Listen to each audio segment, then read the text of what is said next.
언제나 우리와 함께 하시는 우리의 마음을 들으시는 하나님께서 그 하나님의 사랑으로 오늘도 예배하는 성도님들과 함께 하시고 은혜 주시기를 소망합니다.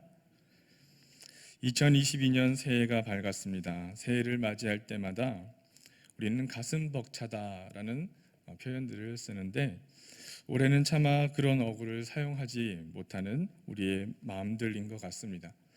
왜냐하면 여전한 위기의식 때문이겠죠. 어려운 위기들을 이겨나가며 우리는 여기까지 왔습니다. 넘어질 듯 하면서도 우리를 아슬아슬한 균형을 유지하고 그렇게 2022년 새해 첫 주일을 맞이하고 있습니다. 여기까지 지켜주신 하나님께 감사를 드립니다. 성도 여러분, 우리는 2022년 다시 출발선 앞에 서 있습니다.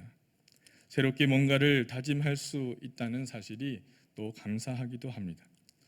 최근에 저는 한 가지 목표를 세워봤습니다. 2022년에는 이것 한 가지는 조금 노력을 해보자라고 마음에 결심한 것이 있습니다. 궁금하시죠? 대단히 큰 것은 아닙니다. 지금도 열심히 노력하고 있는 중인데요. 웃으면서 살아보려고 애를 쓰고 있습니다. 무엇을 하든지 잘 웃지 않는 것 같다라는 생각이 들었습니다. 저도 보면 무뚝뚝한 경상도 사람이라 그런지 그렇게 웃으면서 많이 지내는 모습보다는 너무 찡그리고 심각하게 그렇게 진지할 필요 없는데 진지하게 살아가는 것은 아닐까 하는 생각이 들어 하나님 앞에서 즐거운 모습으로 기쁜 모습으로 살아보려고 그렇게 결심을 해보았습니다. 어릴 적에 보았던 개그 프로를 보면 웃으면 복이 와요 라고 하는 개그 프로가 있었던 것 같습니다. 정말 웃으면 복이 오는 것 같습니다. 웃으면 평안이 오는 것 같습니다. 웃으면 은혜가 오는 줄로 믿습니다.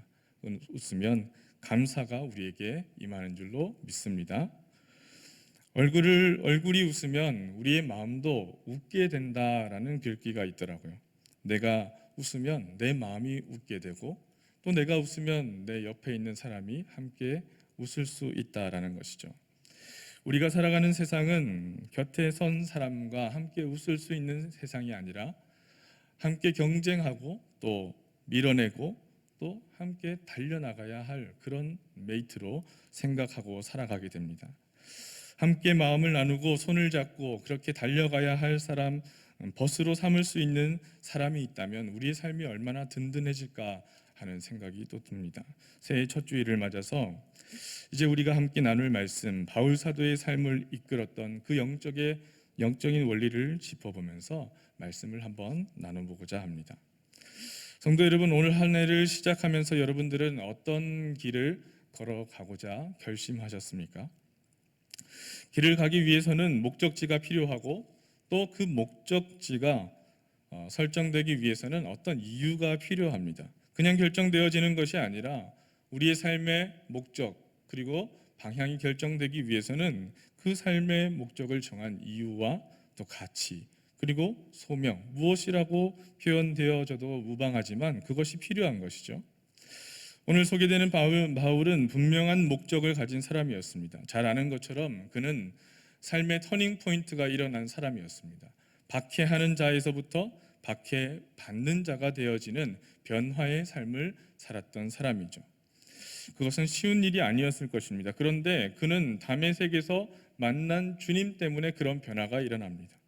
이 만남으로 인해서 바울의 일생은 완전히 다른 사람으로 전환되는 그런 일생의 변화, 전환점을 맞이하게 되죠.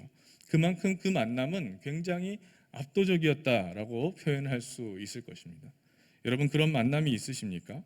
누군가를 만났는데 내 삶을 완전히 송두리째 바꿔버릴 만한 그런 압도적인 만남을 경험해 보셨습니까? 우리는 주님과의 이런 격렬한 만남을 믿음 안에서 터닝 포인트라고 말하기도 하고 또는 돌파되어진다라고 하는 단어를 사용되어지기도 합니다. 왜냐하면 강렬한 변화가 일어나기 때문에 그런 단어들을 쓰는 것이죠. 우리의 익숙하고 평온했던 삶에 균열이 일어나고 내가 생각했던 모든 것들이 더 이상은 내 생각대로 살아갈 수 없다는 것. 어쩌면 신앙을 고백한다는 것은 주님을 만났다라고 하는 것은 내가 계획하고 내가 걸어가는 그 길에 내 뜻대로 되어지는 것이 없다라고 하는 것을 고백하고 포기하는 일일지도 모르겠습니다. 바울에게는 이런 전환점이 있었는데, 그런데 재미있는 것은 우리는 그 전환점을 맞이하면 많은 고민들을 하는데, 이 바울의 모습을 보니까 바울은 전혀 고민하거나 또는 손해로 여기는 것이 아니라 그 반대로 이 만남을 받아들였다라고 하는 점입니다. 제가 신대원을 가서 만난 전도사님들을 떠올려 보면 참 다양한 분들이 많이 있었습니다.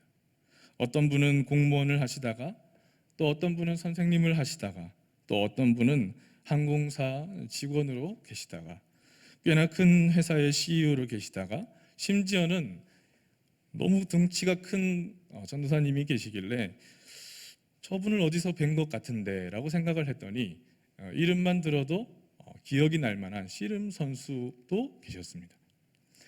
그런데 그냥 객관적으로 그분들을 봤을 때 그 사람들의, 전도사님들의 삶의 형편이 그때에 비해서 전환된 이후의 삶의 형편이 더 좋아지거나 나아지는 것으로 여겨지지 않았습니다.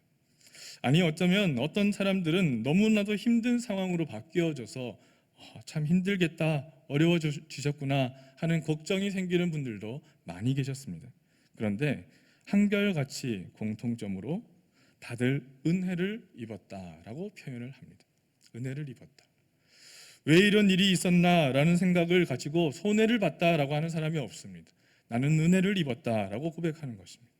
성도 여러분, 우리는 하나님께 은혜를 입은 사람들인 줄로 믿습니다. 바울도 그러했습니다. 그는 하나님의 자비하심을 힘입어서 전도자의 직분을 얻었다라고 고백을 합니다. 부름을 받은 그 순간부터 나는 더 이상 하나님 앞에서 부끄럽고 강교한 일들을 하지 않겠다. 지금까지 내가 해왔던 박해하는 일들을 멈추겠다라는 결심을 합니다. 어떻게 그럴 수 있었을까요? 그의 삶이 완전히 바뀌게 된 이유는 무엇일까요? 그것은 하나님을 알게 되었기 때문에 그렇습니다. 하나님을 아는 지식이 그의 마음속에 빛으로 다가오고 은혜를 입었다라고 표현하는 것은 하나님을 아는 이 지식이 우리 가운데 하나님 우리 마음속에 주시는 가장 큰 중요한 빛으로 우리에게 비추어졌기 때문에 그럴 수 있다라는 것이죠. 완전히 새로운 사람이 된 것입니다. 옛 삶은 지나갔고 하나님의 뜻을 따라 사는 것이 되었고 새 것이 되었다라고 하는 고백으로 드려지는 것이죠. 세상 어떤 고백보다 기쁨보다 이를 대체할 수 없는 그 빛이 내 마음속에 들어왔기에 그렇기에 나는 이 사명을 감당하겠노라 바울 사도는 고백하고 있다라는 것입니다. 제가 지난번 설교에서 한 번은 이런 말씀을 드린 적이 있습니다. 상고의 교통을 겪고 난 후에도 불구하고 출산하지 못하는 것이 어리석다라는 말씀입니다. 우리는 고통을 당하고 그 힘든 고통이 때로는 우리를 괴롭히지만 그것이 다 나쁜 것만은 아니다라는 말씀을 드렸습니다. 물론 그 고통을 가벼이 생각하는 것은 아닙니다만 쓰라린 패배의 고통, 실패의 고통, 그리고 어려움의 고통들은 우리를 더욱더 노련하게 또 그 경험치를 가지고 더 발전할 수 있게, 빛이 날 수 있게 바꾸어진다라는 것이죠. 오디오 회사 중에 여러분 B&O라고 하는 약자를 쓰는 회사가 있습니다. 아마도 좋은 음향기기에 관심을 가지시는 분들은 많이 알고 있을 회사인데요. 이 회사는 전통이 있고 만드는 제품들이 한결같이 굉장히 좋은 품질의 제품들을 내어놓기로 유명한 회사였습니다. 그런데 이 회사의 연구팀은 매우 까다로운데 음향기기의 리모컨 하나를 만드는데도 로션이 묻은 손으로 또는 물에 젖은 손으로 3,000번 이상을 최소한 눌러보고 또한 1,000번 이상을 바닥에 떨어뜨리는 그런 실험을 다 거친 후에 고장이 나지 않아야 합격점을 받는다라고 합니다. 그렇게 하나의 명품이라고 하는 것이 탄생하는 것이죠. 비싸기만 해서 좋은 것이 아니라 비싼 돈을 주고서라도 살 수 있는 물건이 탄생하기까지는 굉장히 까다로운 만족할 만한 장인 정신으로 만들어질 때 진정한 좋은 명품이 탄생하게 되는 것이죠. 그러고 보니 우리의 삶, 우리의 믿음도 비슷하지 않을까라는 생각을 해봅니다. 때로는 어려움이 있고 힘듦이 있고 예상치 못한 실패와 시련을 겪을 때가 있지만 우리가 그것을 이겨내고 연단 가운데서 그 고통 가운데서도 하나님의 은혜를 붙잡고 감사하며 이 과정들을 지내서 복잡하고 힘든 과정 속에서 우리의 삶이 더욱 단단하여지고 견고하여진다면 우리의 삶을 붙들어 주시는 하나님께서 우리의 삶을 그렇게 아름답게 명품처럼 그리고 고귀한 삶으로 인도해 주시는 것은 아니겠습니까? 우리가 그것을 바라보지 못한다면 그것만큼 불행한 모습이 어디 있겠습니까? 가장 어리석은 것은 그런 과정을 겪고도 출산하지 못하는 상황이 되어버리는 것이죠.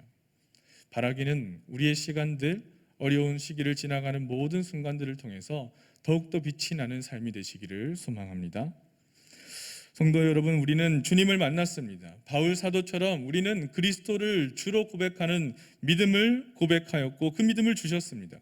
바울은 이후에 시련과 박해 속에서도 자기 속에 있는 기쁨을 빼앗아 갈 수 없다라는 고백을 합니다. 사도로 부르심을 받은 이후로 그의 삶은 일상적으로 누리는 평온한 삶이 아니라 오히려 시련의 연속이었고 오죽하면 나는 날마다 예수의 죽음을 나의 몸으로 경험한다라고 하는 고백을 드릴 만큼 힘든 시간들이 참 많았습니다. 그러나 그 시련을 통해서 그는 예수 그리스도와 더욱 깊어지게 되었고 마침내 예수 그리스도의 생명이 내 몸 안에 들어와 자리를 잡게 되었다라는 고백으로 하나님께 나아가고 있다라는 것이죠. 바울은 자기 속에 깃든 예수님의 생명을 질그릇 속에 간직한 보물 또는 보화라고 하는 고백을 드리고 있습니다.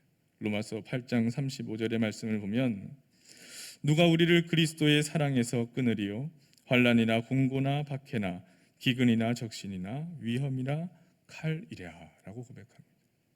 어떠한 환난도 우리를 그리스도의 사랑에서 끊을 수가 없다라고 하는 고백을 드리는 바울 사도의 고백, 이 고백을 동일하게 드리는 사람들이 성도인 줄 믿습니다. 로마서 8장 37절에 보면 그러나 이 모든 일에 우리를 사랑하시는 이로 말미암아 우리가 넉넉히 이기느니라 라고 고백합니다. 지금 우리에게 필요한 것이 있다면 이런 고백이 아니겠습니까? 바울은 시련 속에서도 기뻐하고 감사하고 찬미하며 그의 삶을 살아갔습니다. 믿음의 삶이라고 하는 것은 어떠한 경우에도 포기하지 않는 것이 믿음이라고 하는 그 삶입니다. 표대이신 예수 그리스도를 바라보고 나아가다 보면 수많은 난관 가운데 봉착하고 또 거센 물살이 우리를 방해할 때가 있고 산과 같은 그 어려움들이 우리를 가로막을 때가 있고 악한 이들이 우리를 해치려 할 때도 있지만 그러나 형들 여러분 낙심하지 맙시다. 힘든 일을 한두 번 참아내지만 자꾸 겪다 보면 우리는 의기소침해지기도 합니다. 의기소침해지고 나면 사람들은 목표를 수정하고 포기하려고 합니다. 산을 올라가던 사람들이 그만 정상까지 올라가던 그 길을 멈추고 잠깐 중턱에서 그냥 계곡에서 발을 담그고 놀다 가는 것과 같은 모습이죠. 그러나 우리의 삶은 그럴 수 없습니다. 우리의 믿음의 삶의 경주는 그러해서는 안 됩니다. 세상과 타협하고 여기서 끝나는 것으로 그쳐서는 안 되는 것이죠. 그러기에 바울 사도는 우리에게 권면하고 있습니다. 우리가 낙심하지 아니하노니. 성도 여러분, 낙심하지 맙시다. 낙심하지 않습니다. 우리는 낙심한다는 것은 시달림을 받아서 내 기운이 다 쇠해지는 것을 이야기합니다. 내 몸의 기운이 다 빠져나가는 것입니다. 그렇게 낙심한 사람들은 더 이상 새로운 시도를 하지 않으려고 합니다. 이제 어떤 것도 하기 싫다, 이제 그만하고 싶다라고 하는 고백들을 할 수밖에 없습니다. 우리가 낙심하면 내가 겪고 있는 일이 가장 무겁고 힘겨운 일이다라고 결론을 내어버리는데 물론 그럴 수 있습니다. 그러나 그렇게 자신의 무능을 탓하고 누구를 원망하는 것이 아니라 바울 사도는 우리가 낙심하지 않을 수 있는 까닭은 아무도 알지 못하는 새로운 힘을 우리에게 주시는 이가 있다라고 고백하고 있습니다. 그렇기 때문에 낙심하지 않을 수 있는 것이 성도의 비결이다라고 고백하는 것이죠. 고린도후서 4장 14절의 말씀입니다.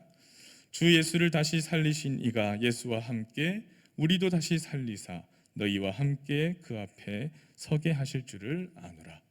아멘. 우리 주님은 낙심한 우리들에게 힘을 주시는 분이심을 믿습니다. 우리가 그 은혜를 믿는다면 주님 앞에 간구하는 것이죠. 올해 우리는 하나님 앞에서 여호와를 앙망하느니 새 힘을 얻으리니라고 하는 주제로 하나님께 나아갑니다. 우리가 오늘 나눈 인사도 앙망하는 사람 새 힘을 얻습니다라고 하는 인사였습니다. 시편에는 이런 고백이 있습니다. 시편 104편에 주의 영을 보내어 그들을 창조하사 지면을 새롭게 하시나이다. 아멘. 하나님의 영을 보내사 우리를 날마다 새롭게 하시는 이가 있으시니 그것은 하나님의 순 하나님의 영을 받는 공급받는 이들에게 일어나는 일이다라는 것입니다. 오늘 본문 16절의 말씀도 그러므로 우리가 낙심하지 아니하노니 우리의 겉사람은 낡아지나 우리의 속사람은 날로 새로워지도다. 아멘. 낙심한 분들이 있으시다면 지난 한 해 우리의 삶을 낙심하게 만들었던 많은 것들이 있었다면 성도 여러분, 하나님의 영 성령의 숨을 공급받고 그렇게 공급하시는 하나님으로 인해서 힘을 내시기를 소망합니다. 나이가 들어서 육체의 힘이 떨어지는 것은 어쩔 수 없습니다. 마음도 예전만 못할지도 모릅니다. 그러나 누구나 겪는 그 세월의 한계를 우리가 뛰어넘을 수는 없지만 그러나 포기하지 않아야 할 것이 있습니다. 세월이 아무리 지난다고 하여도 우리의 영이 늙어가서는 안 되는 것이죠. 영혼이 낙심하고 영혼이 실망하여서 쓰러지고 실패한다면 그것은 안 되는 일입니다. 속사람이 날마다 새로워지는 것이 하나님 나라에 속한 성도들의 모습이어야 하지 않겠습니까? 비록 외적인 성장은 멈출지 모르나 육신은 낡아질지 모르나 그러나 우리의 마음은 더욱더 깊어지고 새로워질 수 있다라는 것입니다. 젊을 때는 실수가 많고 냉소적이고 거칠고 이기적으로 살아온 많은 사람들이 나이가 들고 세월이 지나면서 오히려 더 성숙해져서 따뜻해지고 친절해지고 겸손하고 사랑이 넘치고 은혜가 풍성한 이들로 바뀌어 나가는 모습들을 보게 됩니다. 여러분, 우리의 모습이 그러할 때에 하나님께서 기뻐하실 줄 믿습니다. 그렇다면 우리는 결국 무엇을 바라보며 살아가야 하는 것이겠습니까? 바울 사도는 믿음으로 살아가는 삶을 이들의 삶을 이렇게 요약하고 있습니다. 18절 말씀에 우리가 주목하는 것은 보이는 것이 아니요 보이지 않는 것이니. 여러분, 우리가 바라보고 있는 것, 우리를 바라보게 만드는 것은 참으로 많습니다. 신문을 보며 TV를 보며 유튜브를 보며 카톡을 보고 페북을 보고 광고를 보며 유명인들에 대한 가십과 스포츠 스타들의 소식과 여러 가지 많은 정치 이야기들을 듣고 거기에 우리의 마음을 빼앗기다 보면 우리는 그것들에 의해서 영향을 받을 수밖에 없습니다. 우리는 무엇을 바라보아야 하는 것입니까? 제가 몇 번이나 말씀드렸지만 예배한다고 하는 것은 우리의 마음과 우리의 생각과 우리의 영혼이 어떤 것을 향하여 있는 것입니다. 바라보는 것입니다. 우리가 하나님을 예배한다는 것은 하나님을 바라보는 것이죠. 세상에 반짝이는 것들로 인해서 우리의 시선이 강탈당할 때 우리가 그 시선을 붙잡고 하나님께 향하여 두는 것, 그것이 하나님을 예배하는 것이다 라는 것이죠. 조금만 생각해 보려고 해도 속도가 너무 빨리 바뀌어져 나가는 우리의 현실 속에서 우리는 그런 고민은커녕 생각이나 성찰을 할 시간도 없이 흘러 가버리는 것이 우리의 삶이지만 우리의 여유 없는 삶 가운데 우리는 우리가 바라보아야 할 것들을 분명히 바라볼 수 있는 마음의 결단이 있어야 한다라는 것이죠. 세상의 현실을 외면하며 살 수는 없지만 오늘 말씀을 다시 곱씹어 본다면 우리는 보이는 것만을 쫓아 살아가는 사람들이 아니다라는 것입니다. 18절 하반절을 보면 보이는 것은 잠깐이요 보이지 않는 것은 영원함이라라고 말씀하고 계십니다. 우리가 잊지 말아야 할 것은, 우리가 한순간도 놓치지 말아야 할 것은 2022년 이제 우리가 꼭 붙잡고 기억해야 할 것은 우리에게는 보이지 않는 세상을 향한 그 세상을 위한 우리의 사명이 있다라는 것입니다. 믿음이라고 하는 것은, 믿음의 사람들이라고 하는 것은 그런 보이지 않는 것을 바라보며 그 보이지 않는 믿음의 토대 위에서 인생의 집을 짓고 세워나가는 사람들 아니겠습니까? 그 토대는 하나님의 약속입니다. 믿음의 사람은 다른 세계를 보는 사람들이죠. 여호와를 앙망하는 삶이라고 하는 것은 현재 우리가 살아가는 현재의 삶 가운데서도 다른 세상을 바라보며 그 세상을 고통 가운데서 채우고 역사하시는 하나님의 살아계심이 있음을 느끼고 고백하는 것이 믿음의 신비를 짊어지고 고백하며 살아가는 성도들의 삶이다라는 것입니다. 여호와를 앙망하느니 새 힘을 얻으리니, 주님을 바라보고 두 번 없는 삶입니다. 다시 오는 삶이 아닙니다. 미소를 짓고 낙심하지 말고 기쁨과 감사로, 찬양과 기도로 우리의 삶의 시간들을 채워 나가시기를 소망합니다. 감사하고 기뻐하는 마음이 있으면 우리는 낙심치 않습니다. 우리에게 또한 새 힘을 공급하여 주시는 하나님이 계시다라는 사실을 볼 수 있고 만날 수 있고 기억할 수 있다면 우리는 낙심치 않습니다. 오히려 하나님의 은혜의 통로가 되는 것입니다.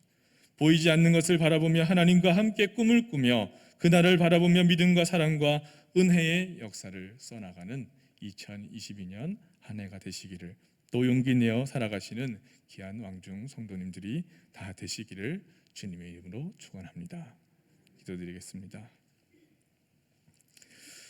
주님, 살아계셔서 역사하시는 하나님의 은혜가 우리 가운데 있음을 믿습니다. 하나님, 주님 주시는 용기와 희망이 우리를 감싸고 있음을 기억합니다. 주님, 주저하지 않고 움츠러들지 말고 당당하게 용기 내어 주님 주신 능력으로 힘차게 살아갈 수 있도록 인도하여 주시옵소서.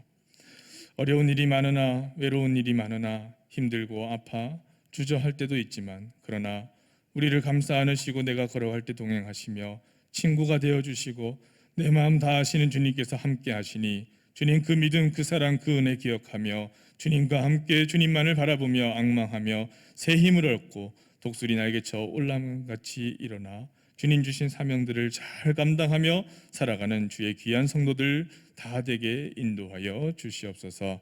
주님께서 꼭 그리 응답하실 줄을 믿고 의지하며 예수 그리스도의 이름으로 기도하옵나이다. 아멘.